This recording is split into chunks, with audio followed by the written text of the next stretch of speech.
നമസ്തേ. രാജ്യം അതിഭയാനകമായ ഒരു അവസ്ഥ നേരിടുമ്പോഴും രാജ്യത്തെ ജനങ്ങൾ പാക് തീവ്രവാദികളുടെ വെടിയേറ്റ് മരിച്ചു വീഴുമ്പോഴും രാജ്യത്തിനൊപ്പം നിൽക്കാതെ തീവ്രവാദത്തെ അനുകൂലിച്ച് വാർത്ത ചെയ്യുന്ന മീഡിയ വൺ നിരോധിക്കണമെന്നാവശ്യപ്പെട്ട വിശ്വ ഹിന്ദു പരിഷത്ത്. ദേശവിരുദ്ധമായ വാർത്തകൾ നിരന്തരം സൃഷ്ടിച്ച് തീവ്രവാദികൾക്ക് സ്തുതി പാടുന്ന മീഡിയ വൺ ചാനൽ നിരോധിക്കണം.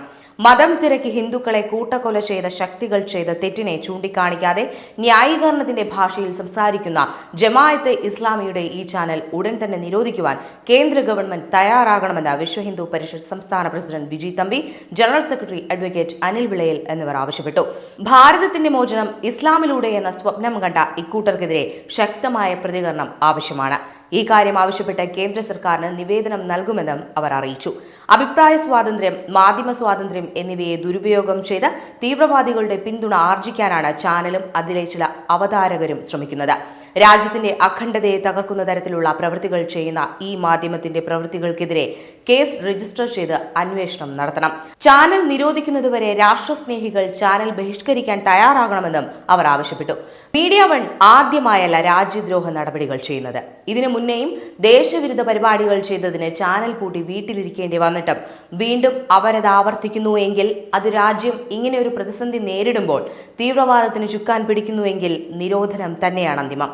പേര് ചോദിച്ച് മുസ്ലിം അല്ല എന്ന് ഉറപ്പുവരുത്തിയതിനു ശേഷം മതഭ്രാന്തന്മാർ നടത്തിയ ഭീകരകൃത്യം ന്യായീകരിച്ച് തീവ്രവാദത്തെ ഒരു വശത്തൂടെ വെള്ളപൂശാൻ ഇറങ്ങിത്തിരിക്കുന്ന മീഡിയ വൺ പ്രതിനിധികളുടെ മനസ്സ് എത്രത്തോളം ദുഷിച്ചതായിരിക്കണം എന്ന് നോർത്തു നോക്കൂ. എന്താ പേര് മുഹമ്മദ്, അസ്ലാമുലൈക്കും. എന്താ പേര് ഗോവിന്ദ്, അല്ലാഹു അക്ബർ. കഴിഞ്ഞു. നാളുകൾക്ക് ശേഷം സമാധാനപരമായി കാശ്മീരിൽ വിനോദസഞ്ചാരികൾ വരുന്നതും അവിടെ സമാധാനം പുലരുന്നതും കണ്ടിരിക്കാൻ ആ മതഭ്രാന്തന്മാർക്ക് കഴിഞ്ഞില്ല.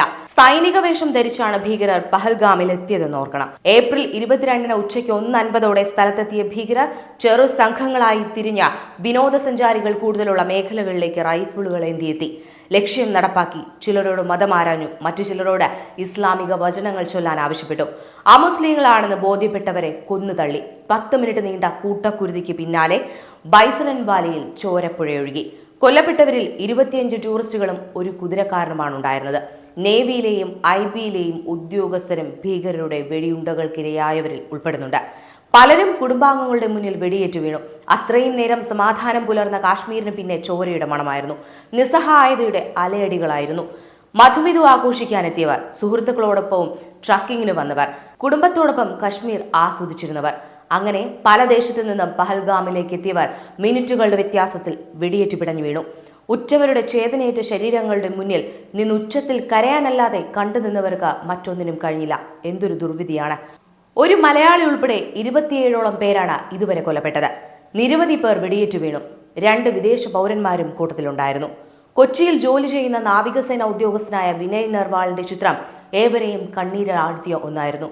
ഭർത്താവിന്റെ മൃതദേഹത്തിന് സമീപം വിറങ്ങലിച്ചിരിക്കുന്ന യുവതിയുടെ ചിത്രം ആക്രമണത്തിന്റെ ഭീകരത എത്രത്തോളം ഉണ്ടെന്ന് വിവരിക്കുന്നു.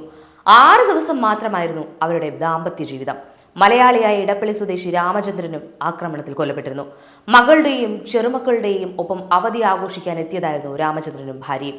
ഇതേ സമയം പഹൽഗാമിൽ തന്റെ ഭർത്താവ് ഭീകരവാദിയുടെ വെടിയേറ്റ് കൺമുന്നിൽ കൊല്ലപ്പെടുന്നത് കണ്ട പല്ലവി റാവു ഒന്നേ ആവശ്യപ്പെട്ടുള്ളൂ: തന്നെയും മകനെയും കൂടി വെടിവെച്ചു കൊല്ലു.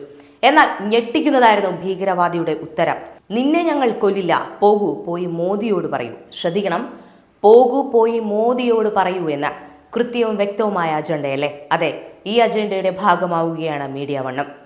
പഹൽഗാം ഭീകരാക്രമണത്തിന്റെ മുഖ്യ സൂത്രധാരൻ ലഷ്കർ-ഇ-തൊയ്ബയുടെ കമാൻഡർ സൈഫുള്ള കസൂരി. പാകിസ്ഥാനിലിരുന്ന് ഈ ആക്രമണം ആസൂത്രണം ചെയ്ത തല. ആ തലയെടുക്കാൻ ഓരോ ഇന്ത്യക്കാരനും ദേശസ്നേഹികളും ആഗ്രഹിക്കുമ്പോൾ, അത് ഭാരതം തന്നെ നടപ്പാക്കണമെന്ന് ആഗ്രഹിക്കുമ്പോഴാണ് ഭാരതത്തിലിരുന്ന് പാക് തീവ്രവാദത്തിനു വേണ്ടി, ഭീകരവാദികൾക്ക് വേണ്ടി മീഡിയ വൺ ചുക്കാൻ പിടിക്കുന്നത്.